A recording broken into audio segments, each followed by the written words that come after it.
For literally decades, Fred Shoemaker has been teaching us how we need to move our bodies in the golf swing. And he's been absolutely right, despite what others have said. And I've got the data to prove it. Let's tee it up.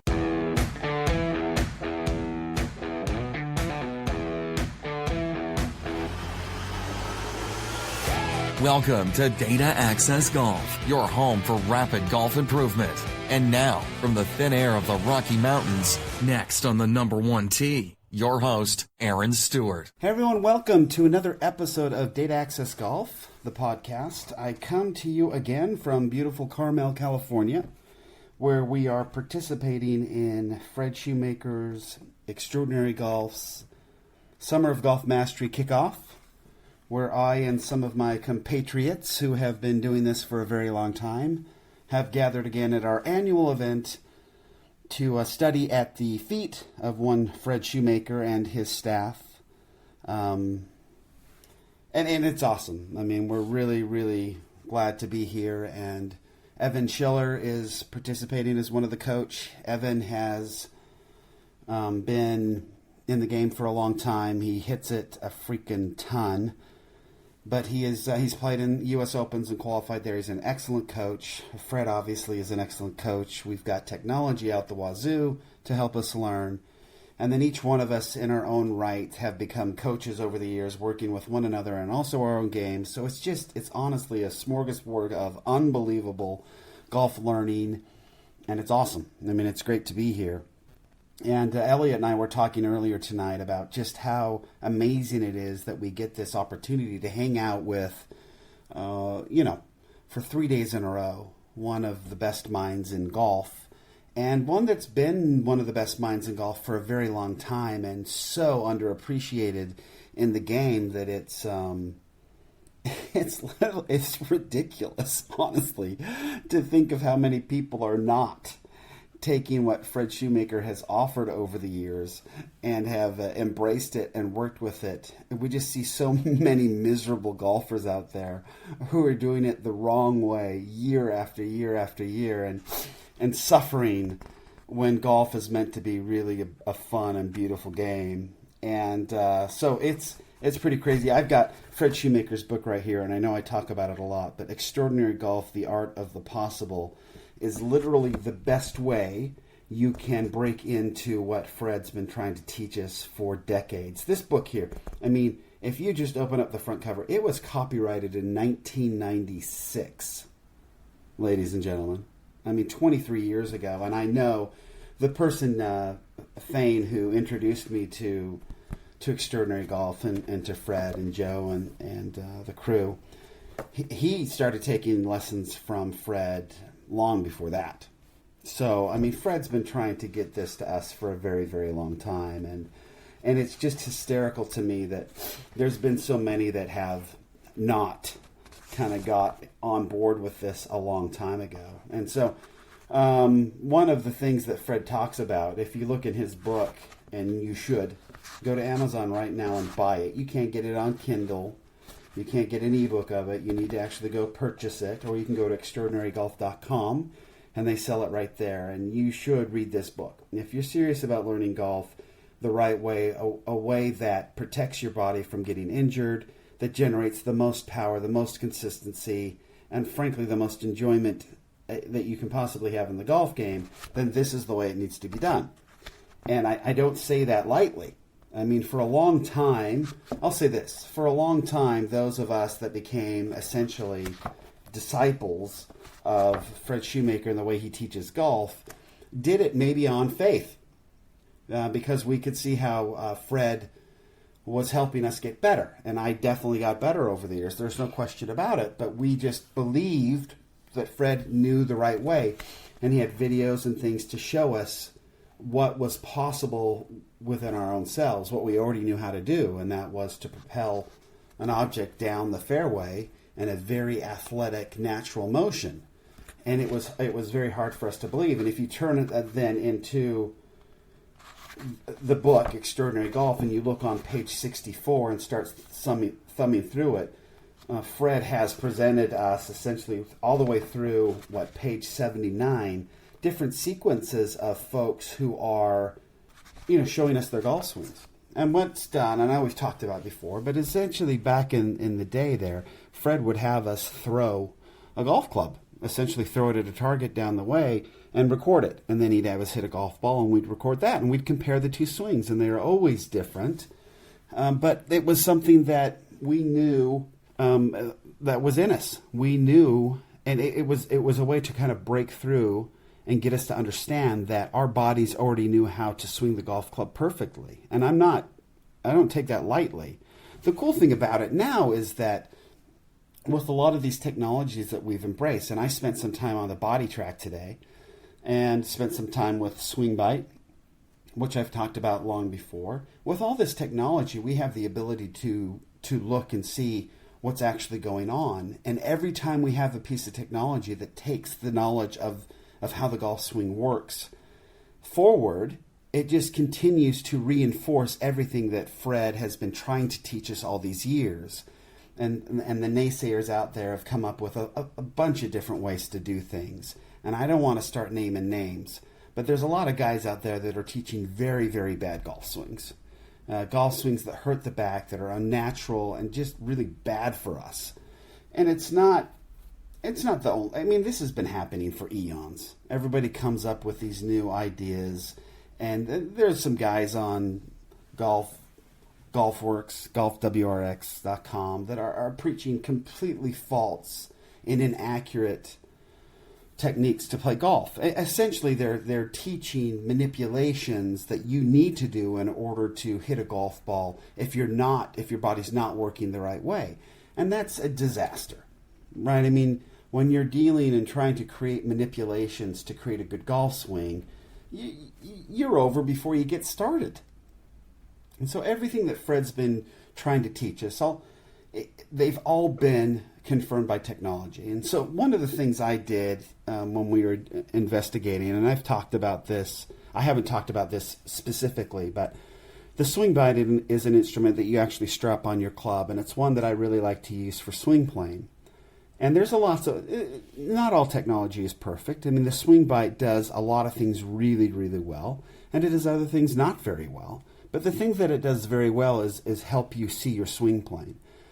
And when you first see what you are doing and you trust the data and you get there, it freaks you out. You cannot believe that this is real. You cannot believe that this is the way you swing a golf swing. And that you've got the data there to prove it.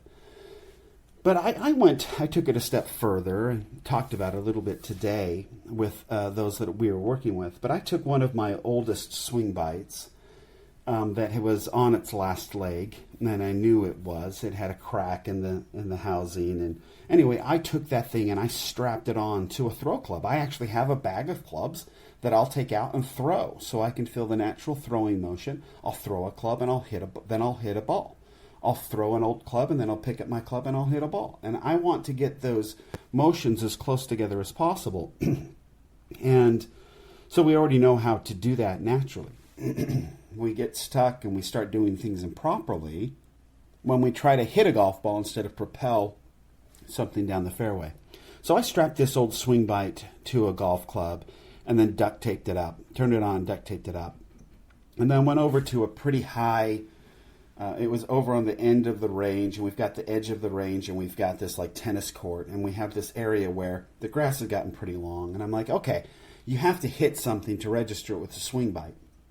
But so I was thinking, I'll hit this long grass and I'll let it go. And you literally throw the club, and then maybe the long grass will kind of catch it and break its fall so it doesn't cause a lot of damage, and maybe I can get more than a few swings out of the Swingbyte. And so I did it. And the cool thing about it is I was just throwing a club, and now I had a piece of technology to tell me, to give me feedback on what was actually going on. And really what I wanted to see was to sort of verify what Fred's been talking about all these years, and that is my natural motion on plane? That's it. It's really the best thing that you can use the Swingbyte for anyway, is to see if your swing's on plane. And I was shocked. Now, my 4 lines of the club were not directly on the target line, but that really wasn't the purpose. I just wanted to see what my swing looked like when I put a natural motion on it, when I threw the club. And it was amazing that my 4 lines, and when I talk about the 4 lines, you've got the head of your club going back that creates the first line, and essentially you just have to picture, red lasers pointing out the butt end and basically both ends of the shaft. Okay, so you've got a red laser coming out the grip side, you've got a red laser coming out the club side, the club head side, and they're shooting a red laser on the ground, and so you're using that, and you've seen those red lasers. I know Butch Harmon had one that hooked on and pointed down at the club, and had one that came up, and so you could kind of swing inside and see where the club was pointing, and the idea being that if your swing is on plane, you are pointing at the target line, where the ball is, where the ball's laying. And so that's essentially what the Swingbyte shows you, just in graphical, these 4 lines on your phone. So I made a throw, and I was amazed at how lined up, how parallel and straight these lines were above the target line. I wasn't swinging at the target. I was trying to hit grass and then throw it into something soft. So I was swinging above a target line, and yet my natural motion had these lines all lined up, which is pretty amazing. It's unbelievable. And then I also took the Swingbyte and had a left-handed club, and then started swinging it left-handed. Well, left-handed, I've never really played golf left-handed. It's all new and natural, and it was unbelievable how straight and perfect on line those lines were. Where my swing, my golf swing, had become a messed up piece of bits and pieces put together, and I had gotten away from this natural motion. And that's all that Fred has been talking about all these years. And yet now we've got, the A swing and the arm swing, and you've got the X factor, and you've got, hold your hips in place, keep your feet on the ground, create torque in your back. I mean, doesn't that seem ridiculous now? Hold your head still. No, I mean, all of that stuff can be answered very easily if we just let our bodies move how they were designed to move. And the beautiful part of all of this is our bodies know how to move most efficiently to protect us from injury, right? So when we're forcing our bodies to do something they're not supposed to do, then we get hurt. Tiger Woods, Sean Foley. Did I just say that out loud? Anyway, it's just a lot of really amazing stuff that has been. Fred Shoemaker's not going to go out and toot his own horn. It's just not the kind of guy he is.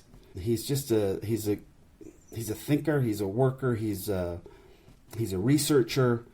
He's a coach, and he coaches in a way that makes the most sense. And so, anybody who's listening to this who really wants to get good at golf, make sure that you start with the Extraordinary Golf book and kind of work into it. They've also got Extraordinary Putting. I'm happy to answer any questions myself, but I mean, getting into this idea of the principles that are taught in this book are the way to go. If you want to swing, your swing, and I love that Arnold Palmer used to say that, swing your swing. If you want to find out what that swing is, read this book. If you want to figure out how you're supposed to move from your right side to your left side, your back to your front, and turn and do all that, then you need to tap into how you naturally would do it. You need to listen to your body, let it function properly for you, feel what that feels like, and compare it to your golf swing, and get better and swing it the right way. And the way Fred Shoemaker's been telling us all these years is the right way. We could have been doing it the right way for the last 23 years, even more than that, if we were taking lessons from Fred. And instead, we've come up with, I don't know if these guys are just trying to make money, or if they really believe that these things work, or they figured some things out to work for their bodies that aren't working properly. They're trying to pass that off as something that works for everybody. The only thing that works for each one of us is how each one of us works. And that's kind of the bottom line and what Fred's been preaching all these years, which we now have technology. We've got Boditrax, we've got Swingbyte, we've got slow-mo video. We've got all these tools that show us that Fred has been right all along. So that's kind of my rant for tonight. I love being here in Carmel and learning to play golf the right way, and learning to play golf in a way that is powerful, that is natural, that is me, that is expressing me for who I am. And a lot more on what I've learned personally from these 3 days. There's a lot to learn. There's a lot I have to work on for the summer, which I love. I just love having this opportunity to get better. But I also love going into the opportunity knowing that the things that I'm working on will actually be things that will improve my golf game. And I think there's just so many golfers out there that go work on something from some pro that has not tapped into who they really are, or has the right techniques or understanding of how the body works, and gives you maybe a checklist of things to work on that are probably not right. Anyway, until next time, I gotta get some rest and get ready to go for our last day here in Carmel, learning all this great stuff, and then I will definitely report in on all the stuff that I've learned and all the stuff we'll be working on, and it's going to be a good summer. So until then, please remember, better data always means better golf, and better data always means Fred Shoemaker's right. Thanks. Thanks for listening to Data Access Golf with Aaron Stewart. Check us out online at dataaccessgolf.com, and we'll see you on the next episode.